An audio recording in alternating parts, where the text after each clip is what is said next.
Assalamualaikum warahmatullahi wabarakatuh. Di sini kami akan menjelaskan secara singkat beberapa norma tidak tertulis yang berlaku di suku Dayak. Beberapa poin yang kita ambil di sini yakni yang pertama nama masyarakat atau komunitas budaya yang akan disampaikan oleh Syaiful Rijal. Kemudian yang kedua adalah bidang kehidupan norma itu berlaku oleh Wiguna Lulu Salsabila. Yang ketiga adalah perkembangan norma budaya lintas zaman dan generasi oleh Roy Mansyah Arsad. Dan kemudian yang terakhir oleh Septi Anggun Primaningrum tentang menganalisis perkembangan atau keterancaman hilangnya guideline budaya tersebut. Oke, tanpa berlama-lama lagi, mari kita masuk ke pembahasan.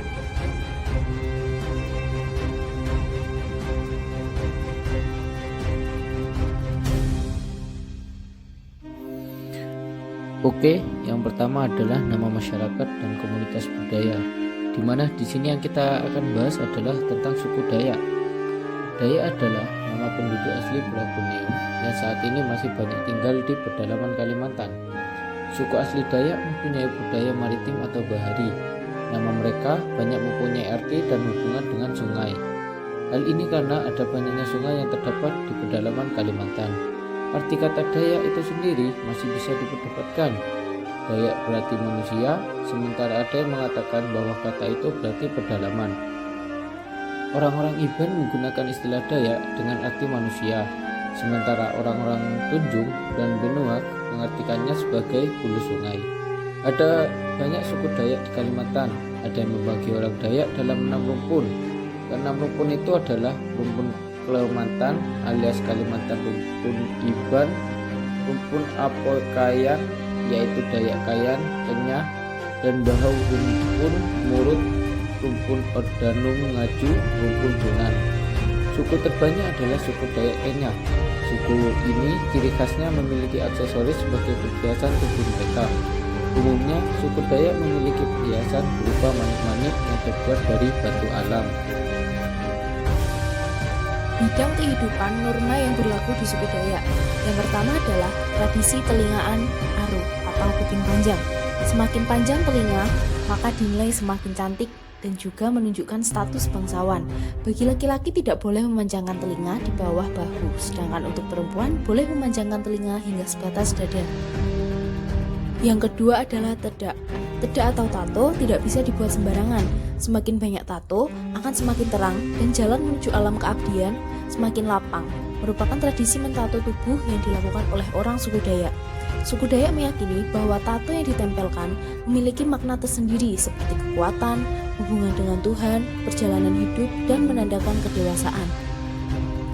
Pria yang menggunakan tato berbentuk bunga terong menandakan pria tersebut sudah sampai pada fase dewasa. Sedangkan kedewasaan wanita ditandai dengan mentato kaki dengan bentuk terdak kasa atau ukiran tato khas Dayak.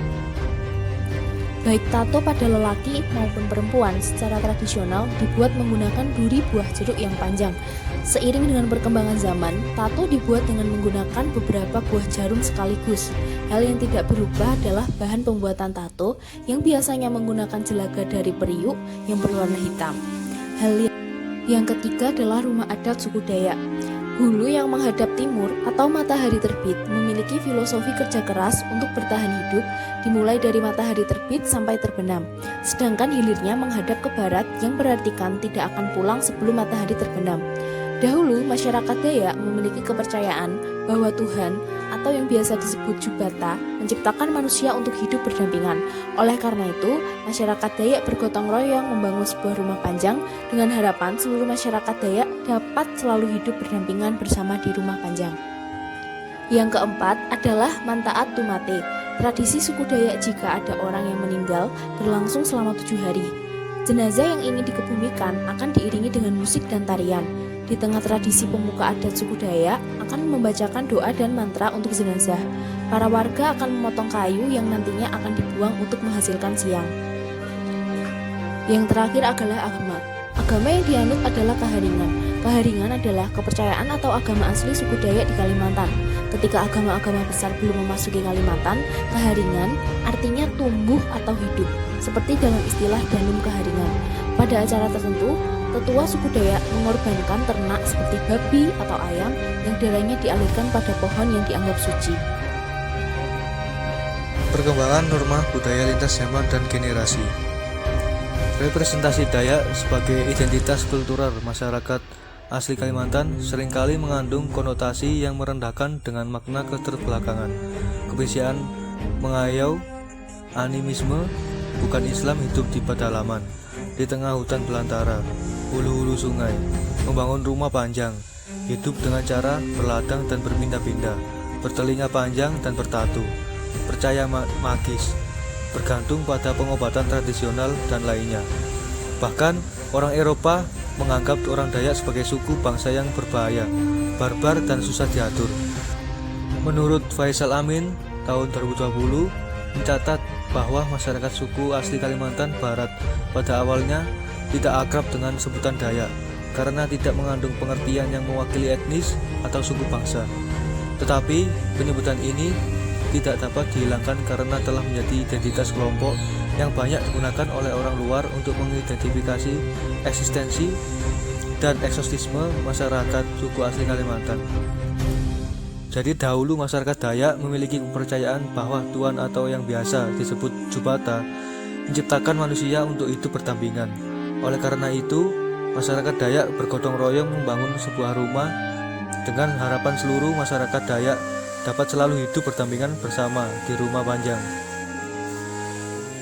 Soal mengenai solidaritas, masyarakat Dayak menjadi sebuah identitas sosial yang biasa disebut dengan istilah kekerabatan.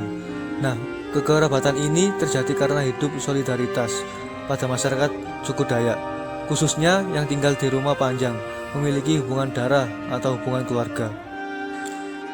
Pada tahun 1960-an, kekerabatan pada masyarakat Dayak berubah ketika masuknya agama Katolik dan Islam pada tahun tersebut.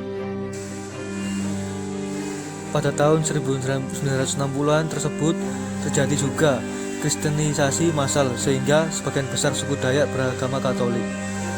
Masyarakat Dayak yang memilih agama lain, contohnya bila sering seorang Dayak masuk Islam, maka orang tersebut bukan lagi seorang Dayak, melainkan seorang Melayu atau menjadi seorang suku Melayu. Beberapa masyarakat Dayak kenyataan tetap melestarikan adat dan kebiasaan yang dilakukan secara bersamaan di rumah panjang tersebut hingga saat ini, seperti berburu hewan di hutan bersama-sama dan juga pergi ke ladang bersama-sama dan menumbuk padi bersama-sama. Kemudian bertambahnya kesadaran masyarakat pedalaman akan pentingnya pendidikan juga membuat banyak masyarakat suku Dayak memilih merantau ke kota. Contohnya ke kota Pontianak atau ke kota lainnya untuk melanjutkan pendidikan. Beberapa alasan tersebutlah yang membuat banyak penduduk asli rumah panjang tersebut akhirnya memilih untuk membangun rumah tunggal dan memilih untuk merantau ke kota. Analisis perkembangan atau keterancaman hilangnya kewujudan budaya. Dengan perkembangan zaman, masyarakat suku Dayak semakin memahami akan pentingnya pendidikan, sehingga banyak masyarakat yang akan pergi merantau ke kota Pontianak atau ke kota lainnya. Hal itu dilakukan untuk melanjutkan pendidikannya. Beberapa alasan tersebutlah yang membuat banyak penduduk asli rumah panjang akhirnya memilih untuk membangun rumah tinggal dan memilih untuk merantau ke kota, sehingga kebudayaan terhadap rumah adat panjang pun mulai terkikis. Kemudian selanjutnya adalah kekerabatan. Kekerabatan pada masyarakat Dayak itu berubah ketika masuknya agama Katolik dan Islam pada tahun 1960-an. Pada awalnya masyarakat Dayak memiliki keyakinan animisme. Namun pada akhir tahun 1960-an terjadi kristenisasi massal sehingga sebagian besar suku Dayak beragama Katolik. Masyarakat Dayak yang memilih agama lain, contohnya bila seorang Dayak masuk Islam, maka orang tersebut bukan lagi orang Dayak, melainkan menjadi seorang Melayu. Ada juga beberapa masyarakat Dayak yang khususnya menempati rumah tunggal dan jauh dari rumah panjang sudah jarang melakukan beberapa aktivitas seperti berburu bersama di hutan, pergi ke ladang bersama-sama, dan menumbuk padi bersama-sama. Sehingga menurut kelompok kami, perkembangan atau keterancaman nilai kewujudan budaya ini terkait akan perkembangan zaman yang ada. Mungkin itu pembahasan tentang suku Dayak versi kelompok kami. Kurang lebihnya mohon maaf. Ambil cucian di rumah Susi. Cukup sekian dan terima kasih. Wassalamualaikum warahmatullahi wabarakatuh.